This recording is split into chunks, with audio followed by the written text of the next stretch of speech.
My brothers and sisters in the Lord, the theme of our reflection is the persecution of the Christians, the gateway to heaven. The persecution of the Christians, the gateway to heaven. Of course, we are coming from different parts of Africa, different countries in Africa. We have our experiences to share as pertains to the persecution that is being meted to us in different communities, in different countries, in different regions, and so on and so forth. In West Africa, people from Burkina Faso, from Mali, and other countries are experiencing the persecution because of their faith. And so also are other nations in the West, Central, East, and South Africa. But the worst hit country is Nigeria. Nigeria is the worst hit country. We have what we call organized persecution against the Christians in our country, Nigeria. And especially with the last regime, the Christians have been experiencing severe persecution. As I'm talking to you now, we have thousands of the Christians or of our brothers and sisters who have been killed in this country. Priests have not been spared. Within these 3 years, we have over 10 priests that have been killed by terrorists and because of their faith.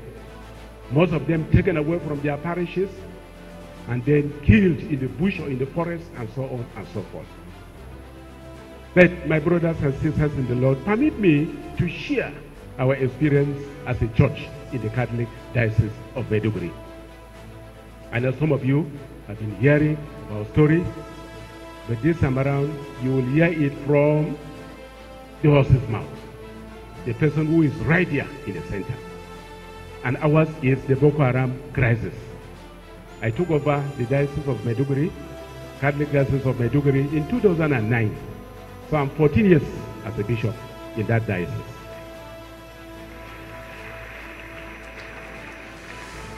And that was the beginning of what we call the Boko Haram crisis, the Boko Haram insurgency. This is a sect that says that Western education is evil. And that means anything Western is also evil, including Christianity. And so, from that 2009, attacks were being made to Christian houses, shops, church structures, and so on and so forth. I met some of our brothers here who were in Maiduguri but now have relocated to Abuja and other places because of the crisis. And the worst of our experience of the Boko Haram crisis was in 2014. That year, the Boko Haram members overran the security in different parts of our diocese. The Catholic Diocese of Maiduguri is the largest in terms of landmass in Nigeria. It covers 2.5 states. Sokoto has 3 states, but Borno State can swallow 2 states that Sokoto Diocese covers. So, almost more than 3/4 of the areas were taken over by Boko Haram members. And because of that, over 100,000 Catholics were displaced. They flee from their ancestral homes to into the Cameroons and other parts of Nigeria that were safer. We have over 25 priests that had to flee from their places of apostolate.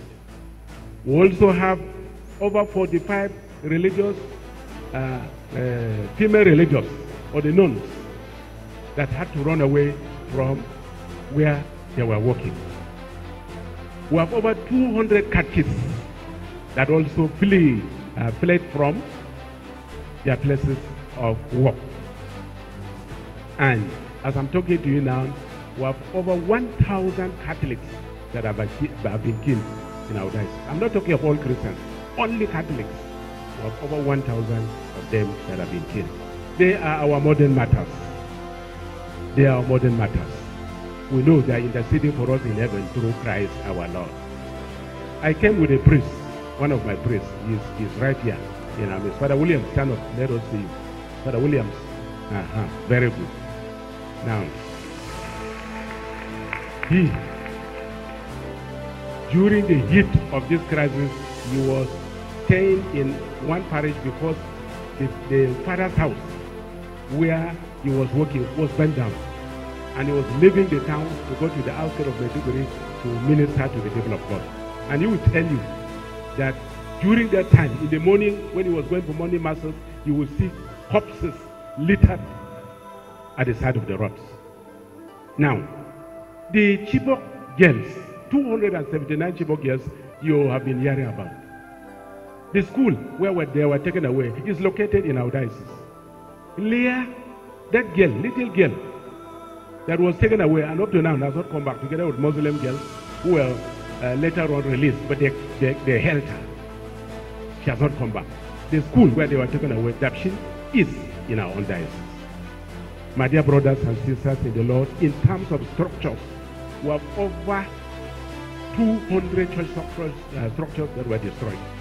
Over 200, including outstations, main centers, priest residence, and so on and so forth. Our minor seminary was attacked, but thanks be to God, no life was lost in the minor seminary. In other words, no seminarian, minor seminarian was killed. Because before the Boko Haram members came, they got good wind that they were coming. So they evacuated the students out of the school. Our catechetical training center was also attacked. In fact, the minor seminary and the catechetical training center, they didn't kill people because people ran away. But the structures were completely destroyed. Our religious nuns were taking care of some of our hospitals. 2 of those hospitals were completely destroyed by the sect members. Their convents were also destroyed. My brothers and sisters in the Lord, some of our young men were captured by Boko Haram and forcefully conscripted into the army of Boko Haram to fight for them. So, these are some of the experiences of her. But my brothers and sisters, I have the good news for you. I have the good news. And I know that many of you are ready to listen. You are eager to listen to the good news. The good news is that despite the crisis, despite the insurgency, the faith of our people continues to grow from strength to strength.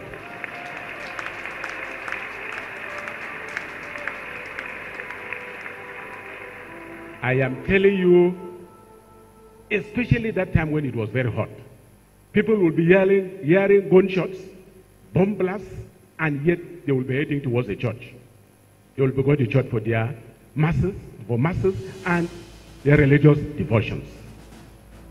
Of course, since many of our churches have been raised down, people worship God under trees or makeshift tents. They worship God here. They say Boko Haram can destroy everything of theirs, but there's one thing that they will never destroy, and that is their faith.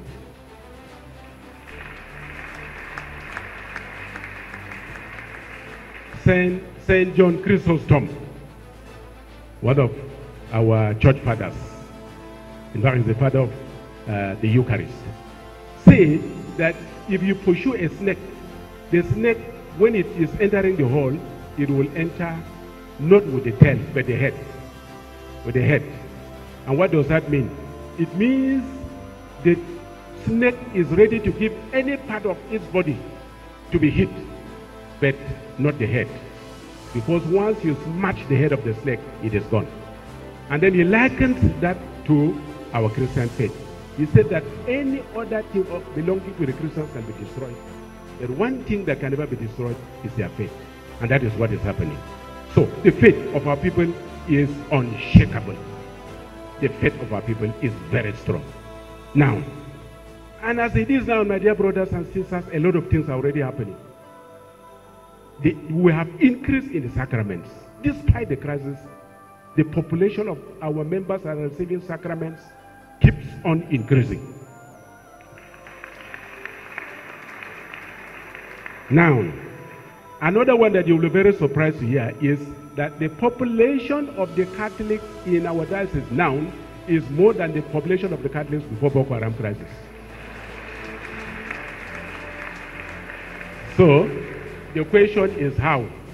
We have the indigents and the non-indigents, some of whom who have relocated to other places. For instance, in the cathedral, we used to have 5 masses on Sunday. But at that stage, it was reduced to 2. Now, it has started growing. So the question is, how is it that the population now of the people in our diocese, or the Catholics in our diocese, is more than before Boko Haram crisis? My dear brothers and sisters, the reason for that is because people are now, the faith has woken our people from slumber.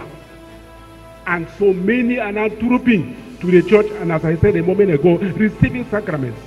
And let me tell you, we did head count. What is the census of head count? About 3 years ago. And the difference is very big. It's in thousands. That is all the present population in comparison with the population before Boko Haram crisis. So that is part of the growth we're experiencing. And even apart from that, we have our people who are participating in various spiritual activities. They have become stronger. People who had got married outside, outside the sacrament, they are now solemnizing their own marriages, and in great numbers, my brothers and sisters. The question now is, what is the source of our strength? What is the source of our strength? Why would the people remain strong in faith in the midst of this crisis? One of such sources, my dear brothers and sisters, is the Mass. The Mass is the climax of the church's prayer. So, our people participate in the Mass, and therefore that nourishes and strengthens them. The second one is the adoration of Jesus in the Blessed Sacrament. The adoration of Jesus in the Blessed Sacrament. We, in our diocese, before every Mass, whether on Sunday or at the weekdays, there is an adoration, 1 hour adoration before 1 hour adoration of the Blessed Sacrament before the Mass. That is what is happening in our diocese. And that also nourishes and strengthens our people. Then the third one is our Blessed Virgin Mother. Glory to Jesus. Are you lovers of Mama Mary? Are you lovers of Mama Mary? Any Christian, any Catholic, any charismatic that does not love Mama Mary is a fake charismatic. Yes, you are a fake charismatic member if you do not cherish and love our Mother Mary. And therefore, more of what I will tell you will be centered on our Mother Mary and the wonders she is working in our diocese, my dear brothers and sisters. So our Mother Mary is a source of our strength. And when I took over the diocese about 14 years ago, we introduced various Marian devotions. And one of such is the Rosary Procession. We introduced the Rosary Procession in the churches, among family members, and even as individuals. For instance, in the bishop's house, every evening, whether I am around or not, we have Rosary Procession. Rosary Procession has a history. It has saved nations. It has saved the church. Rosary Procession, we remember the Lepanto, the Battle of the Lepanto in 1571, when the Pope called on Catholics to embark on Rosary Procession in Rome. And that led to the victory of the Christians against the Muslims in that battle. Rosary Procession saved Brazil, which is the most populous Catholic nation in the world now, from communism, 1964. Rosary Procession saved Philippines from the hands of the despotic president, General Marcos Ferdinand. The Rosary Procession led to him leaving his office and running out of the country. Rosary Procession sent communism away from Austria after the Second World War. So, there are many other examples, but that's what we're doing nowadays. We also introduce what we call the Mass, the Saturday Mass, that is generally happening among Catholics in many dioceses. That is, every Saturday is dedicated in memory. The Mass celebrated on Saturdays are dedicated to every Mass celebrated on Saturday is dedicated to the memory of Our Lady. Then we have the Novena, who Our Lady of Perpetual Help. At major events, we make sure that we embark on that Novena. Or where there is a problem, we embark on that. We also celebrate the Feast of Assumption, which was celebrated just a few days ago, at the diocesan level. That means we do it at the diocesan level. It's not left for women as it is happening in other places. CWO or Zumuntamata. No. We celebrate that at the diocesan level. But of course, because of the size of the diocese, we bring it down to the level of the deanery, but on the same day. Now, we consecrated our diocese to the Immaculate Heart of Mary, and that is very important. And I've been shouting to my brother bishops, this is important. That was part of the request of our Mother Mary when she appeared to the little children in Fatima in 1917. Let Russia be consecrated to our own Immaculate Heart. And of course, during Pope John Paul II, Saint Pope John Paul II was the last pope to see the end of communism. It was because of the reconsecration of Russia to the Immaculate Heart of Mary that happened. Apart from this, we also, after that, when we consecrated our diocese in the minor seminary, let me tell you, that was what saved our minor seminarians. Otherwise, the Boko Haram members would have slaughtered them like chickens. Our Mother Mary protected the minor seminarians. Now, so after that, every year we reconsecrate our diocese to the Immaculate Heart of Mary. Glory to Jesus. Glory to Jesus. Another Marian devotion we have just introduced is the first 5 Saturdays. The first 5 Saturdays, Novena to the late Our Lady. That was also part of our request in 1917. We have embarked on that at the diocesan level. I'm not sure if any diocese is doing that in Nigeria for the moment, but we are doing that. My dear brothers and sisters in the Lord, during the heat of the crisis, some of you would have seen that, some of you have heard, I had this vision. That was in October 2014. That was the climax of the crisis. Many of our people have, run away. The structures were being destroyed. I was devastated. I was in pain. I was in anguish. And I went to the chapel. In the chapel, the bishop's chapel, we have the Blessed Sacrament exposed 24 hours. Perpetual adoration of the Blessed Sacrament. So I went there in the evening to pray. And while I was praying the rosary before the Blessed Sacrament, then suddenly Jesus appeared on the right-hand side of the altar.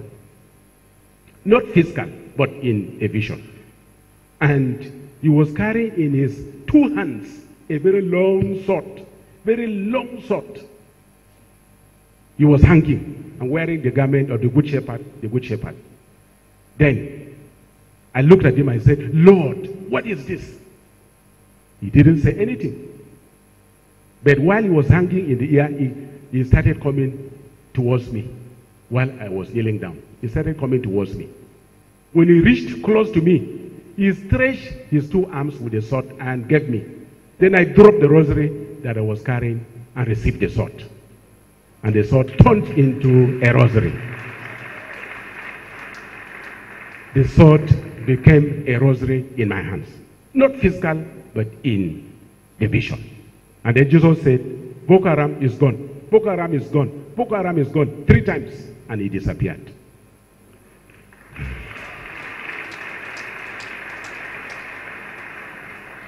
My dear brothers and sisters, when you talk of the vision, most of it would be private, mostly private.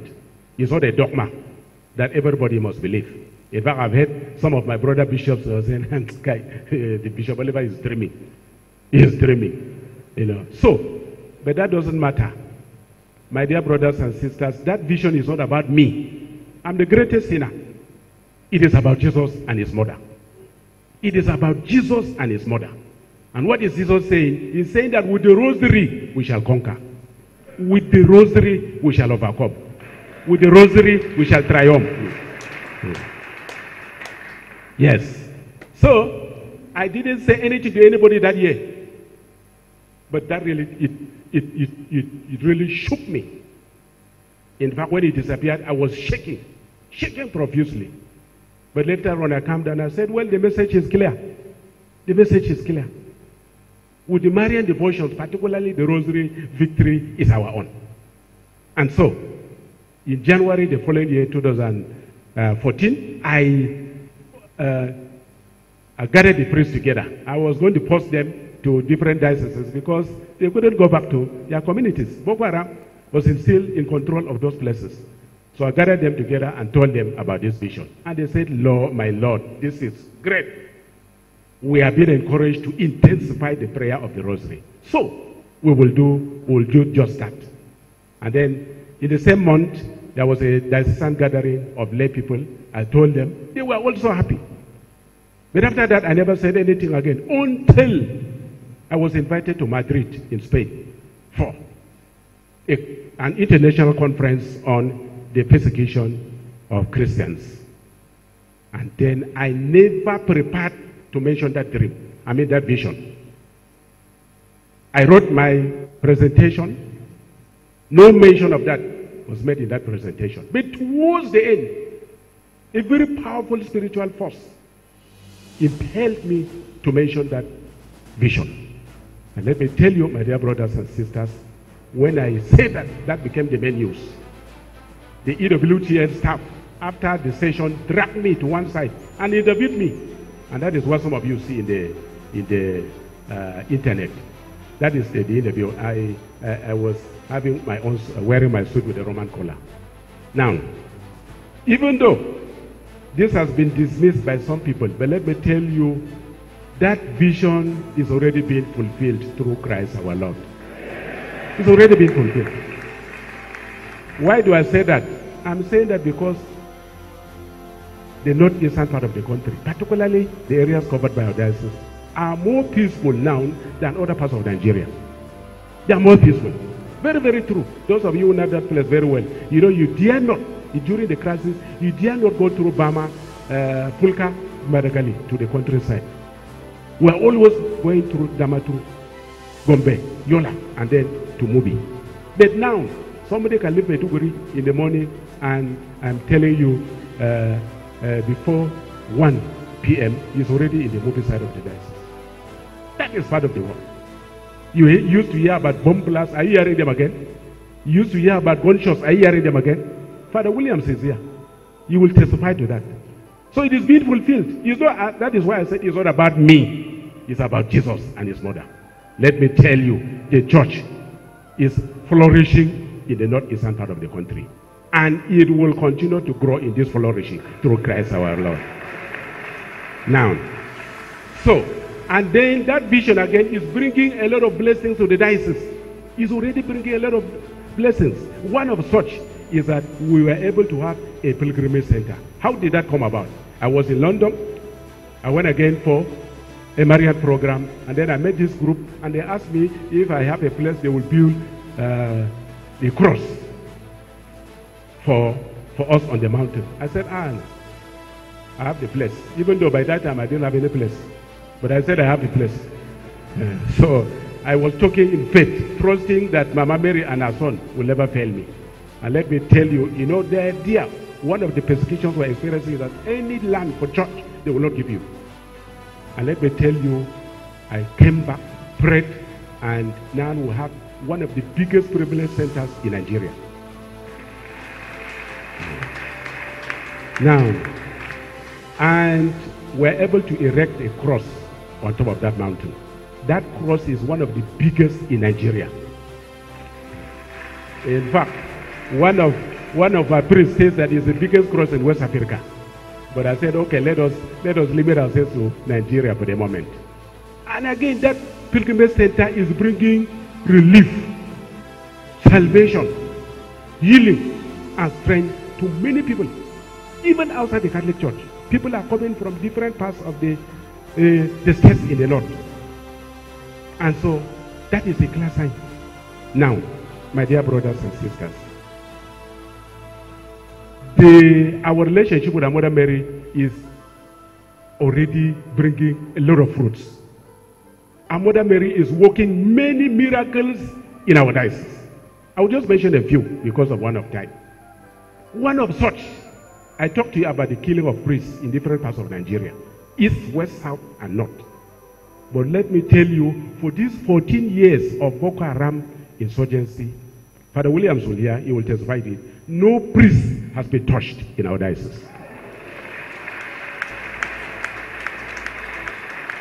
No priest. Do you call that one ordinary? Is that ordinary? How can it be ordinary? 14 years. One of the most deadly terrorist groups in the world. And yet they were not able to kill any priest, even up to now. And you call that ordinary? It is never ordinary.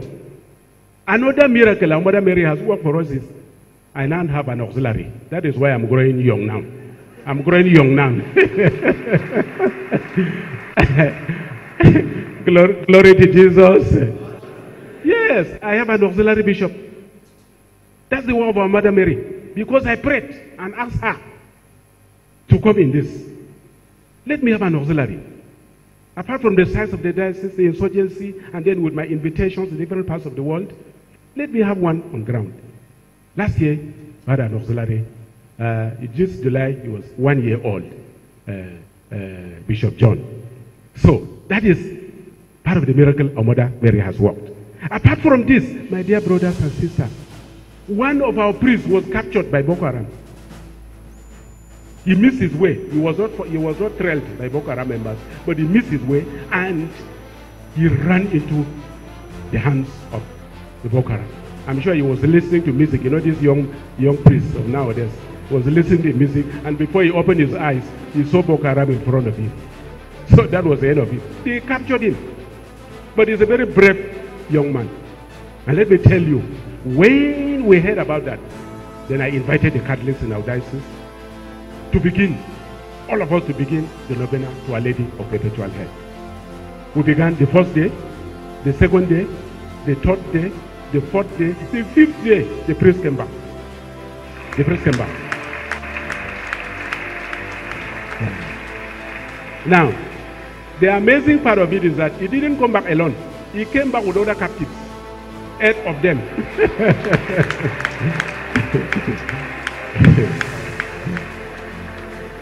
Glory to Jesus.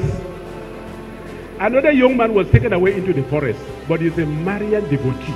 So he removed his rosary in the forest and started praying the rosary. And he was singing this song. In the whole of his house, in the whole of his sons, I am say whatever may be died me in the whole of his sons, in the whole of his sons, in the whole of his sons, I am saying whatever may be died in the whole of his hand. Let me tell you, when the Boko Haram heard him singing that song and prayed the rosary, they said, this one is not for us. They came and carried him. Those of you know that road very well. It's on Damaturu Road. They carried him and brought him to the main road and dropped him there and said, go your way.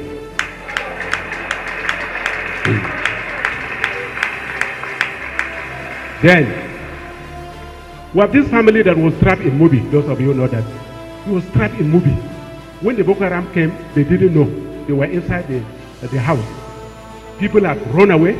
By the time they came out, they saw that Boko Haram members had laid their vehicles, over 20 of them, in front of their house. Then they started praying the rosary. in the morning, in the afternoon, and in the evening. And let me tell you, our Mother Mary started working on miracles. Not one, but miracles.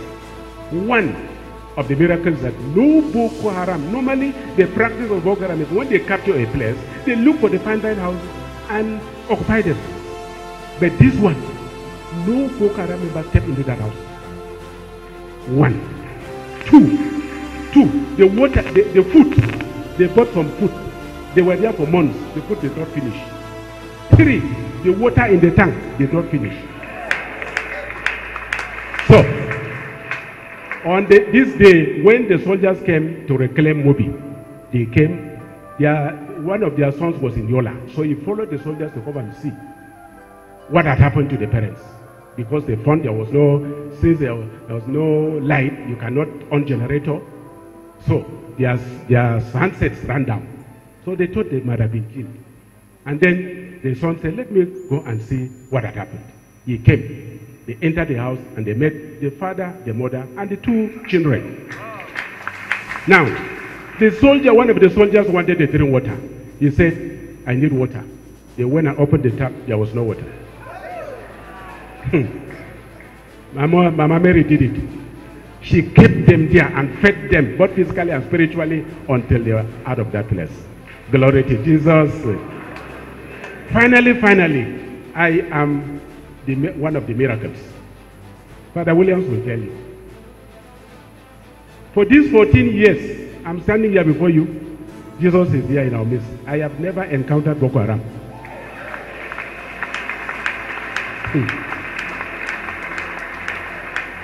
So, call that one ordinary. Begin to rationalize. That is ordinary. Is that ordinary? How can it be? And I never go out of Maiduguri city without my skull cap, my red skull cap, and my sultan. Every time in the heat of it, he will tell you. Maiduguri diocese, as I told you, is the largest in terms of landmass. And there's no corner I've not entered, even during the Boko Haram crisis.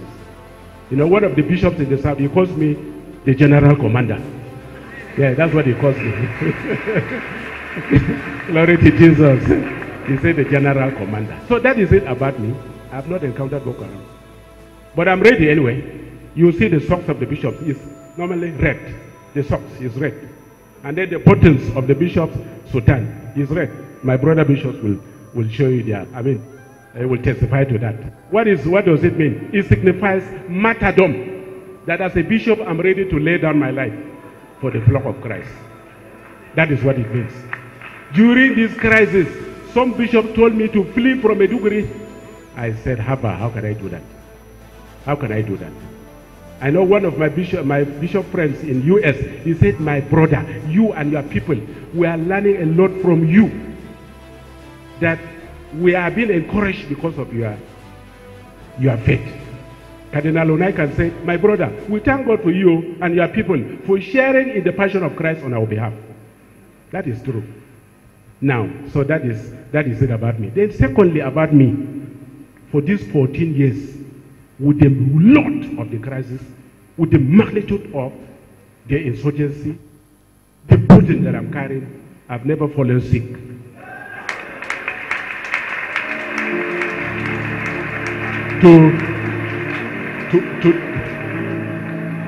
I've not fallen sick to the extent that I will lie down on bed even for 2 hours. And you call that one ordinary? Ordinary. So, make I stop, make I go sit down. Glory to Jesus. My dear brothers and sisters, as charismatic members, let me tell you, be close to Mama Mary. Be close to our Mother Mary. Cherish her, love her. Then what happens? When you are close to her, through her, the various Marian devotions, she will work wonders in your lives, both at the collective and the individual levels. Copy her virtues of love, humility, obedience, and generosity, and wonders will happen in your life.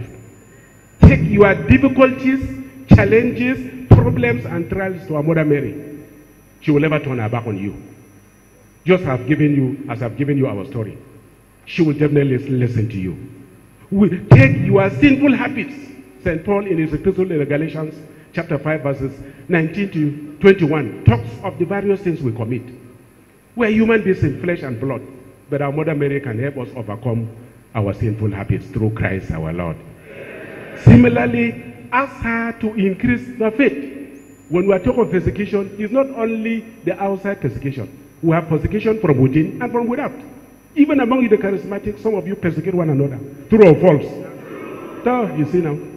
So ask her to sustain you, so that even if you are persecuted, you shouldn't deter from serving your God and also embarking on the various Marian devotions. Ask her to help you. Similarly, ask her to give you, to strengthen your hope. Jesus Christ in John's Gospel chapter 14 verses 1 to 3 promises us that he is going to his Father to prepare a place for us. To prepare a place for us. And after preparing the place for each of us, he will come back and do what? Now, ask our Mother Mary to increase your hope. That one day you will enter this heaven and be with her. So that at the end of our earthly life, she will hold the hands of each of us to our own Son, who will welcome us into his kingdom. May the Lord strengthen us. May our Mother Mary be with us. And may the Lord bless his words in our hearts through Christ our Lord.